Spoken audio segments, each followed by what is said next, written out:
Welcome back to the channel Illuminate, and we are in the Illuminate SQL series. So here we'll continue with the operators. So till now we have seen some of the operators in, not in, like, not like, and till where condition we have seen. We'll continue from here. We'll see some more operators which are kind of important and should be known. So let's begin with between.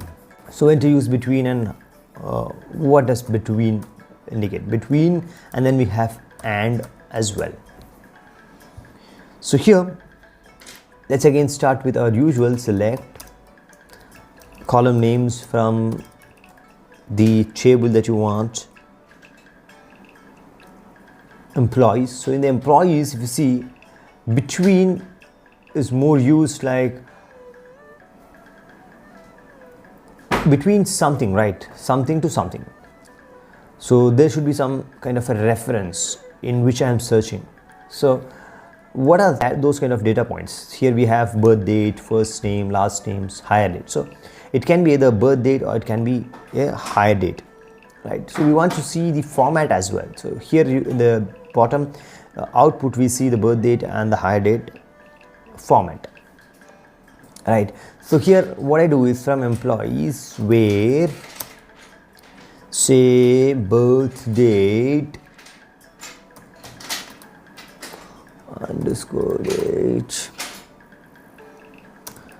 between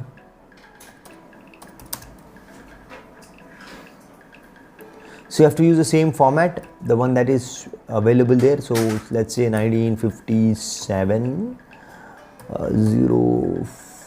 05 then 23, and this is why we have used between and between particular date and second date is say 1950 maybe 9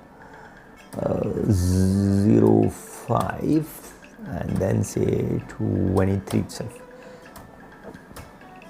Control enter. So we've got 46,127 users who are having birth date between these dates that we have specified. So this is between.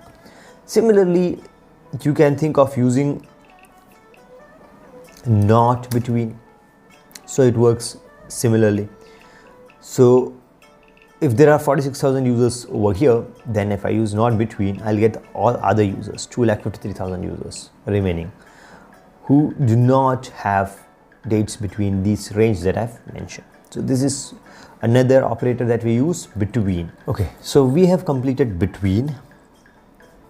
Now let's use the null and not null ones, how they are used. Here null means what? In a column, if there is no data available or it's blank or something, that means it is null, and if data is available, then it's not null. So let's see if there is any null data present in any of the columns in the table that we are looking at.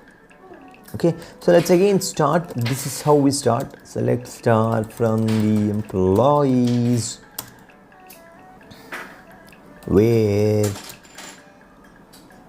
you have the birth date, you have employee number being the primary key, it cannot be null. So let's check the last name is null. So control and enter. So there are no rows that have null values in them.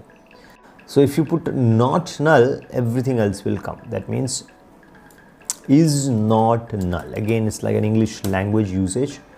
So if you see, you get everything. So you have 331,000 rows and you get everything because